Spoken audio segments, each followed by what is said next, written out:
வணக்கம், welcome to Venus cooking. இன்றைக்கி நம்ம பார்க்க போகிற ரெசிபி சுரைக்காய் பொரியல். ரொம்ப டேஸ்டியான இந்த பொரியலை எப்படி பண்ணுறதுன்னு பார்க்கலாம் வாங்க. ஒரு பாதி வெங்காயம், பாதி தக்காளி, 2 பல் பூண்டு, இதை மிக்சியில் ஒரு தடவை நல்லா சுற்றி எடுத்துக்கலாம். இப்போது பொரியலுக்கு தேவையான மசாலா பொடி ஒன்று அரைச்சிக்கலாம். ஒரு கடாயில் ஒரே ஒரு ஸ்பூன் எண்ணெய் சேர்த்துட்டு ஒரு 1/4 ஸ்பூன் சீரகம், 1/4 ஸ்பூன் கடலைப்பருப்பு, 1/4 ஸ்பூன் உளுத்தம்பருப்பு, 2 காய்ந்த மிளகாய், உப்பு காரம் உங்களோட டேஸ்ட்டுக்கு ஏற்ற மாதிரி போட்டுக்கோங்க. இப்போ நான் பண்ணுற அளவுகளுக்கு 2 காய்ந்த மிளகாய் கரெக்டாக இருந்தது. இது கூட ஒரு கைப்பிடி அளவு வேர்க்கடலை. வேர்க்கடலை ஏற்கனவே வறுத்த வேர்க்கடலை தான், இருந்தாலும் இது கூட சேர்த்து ஒரு தடவை நல்லா வறுத்துட்டு இதை லோ ஃப்ளேமில் நல்லா வாசனை வர அளவுக்கு எல்லாத்தையும் வறுத்துட்டு பொடி பண்ணி தனியாக எடுத்து வச்சுப்போம். சுரைக்காயை இந்த மாதிரி பண்ணும்போது டேஸ்ட் பார்த்திங்கன்னா ரொம்பவே நல்லாயிருக்கும். இதை ஆற விட்டு இப்போ நம்ம பொடி பண்ணி தனியாக எடுத்து வச்சுப்போம்.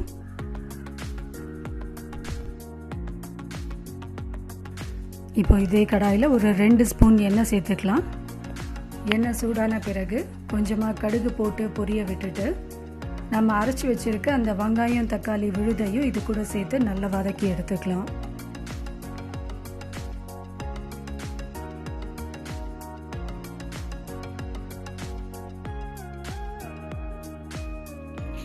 கொஞ்சமாக மஞ்சத்தூளும் சேர்த்துக்கலாம். இது கூட நான் இன்றைக்கி ஒரு சுரைக்காயை தோலை நீக்கிட்டு சின்ன சின்ன துண்டுகளாக கட் பண்ணி வச்சுருக்கேன்.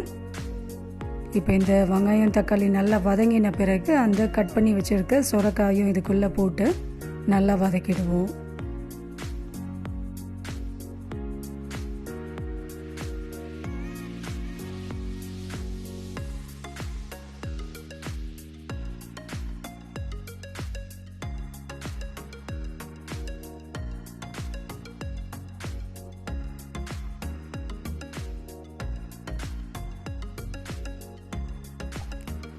சுரைக்காயும் போட்டு நல்லா கிளறி விட்டுட்டு தேவையான அளவு உப்பும் சேர்த்துப்போம். உப்பு சேர்த்த பிறகு இதுக்கு பாதி அளவு தண்ணி வந்து நிறைய ஊற்றக்கூடாது. ஏன்னா இது ஏற்கனவே நீர் காயின்றதுனால கொஞ்சமாக தண்ணீர் விட்டாலே போதும். ஒரு பாதி அளவு தண்ணீரை விட்டு இதை நல்லா கிளறி விட்டுட்டு மூடி போட்டு வேக வச்சு எடுத்துடுவோம். இப்போது சுரைக்காய் நல்லா வெந்துடுச்சு, தண்ணியும் நல்லா சுண்டிடுச்சு.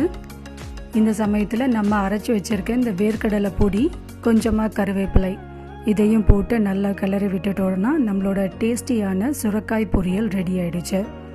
ரொம்பவே அருமையாக இருக்கும். கண்டிப்பாக இந்த ரெசிப்பியை வீட்டில் ட்ரை பண்ணி பாருங்கள். ட்ரை பண்ணி பார்த்துட்டு உங்களோட கமெண்ட்ஸை நம்ம கூட ஷேர் பண்ணுங்கள். இந்த வீடியோ பிடிச்சிருந்ததுன்னா கண்டிப்பாக லைக் பண்ணுங்கள். நம்மளோட சேனலை மறக்காமல் சப்ஸ்கிரைப் பண்ணி வச்சுக்கோங்க. தேங்க்யூ.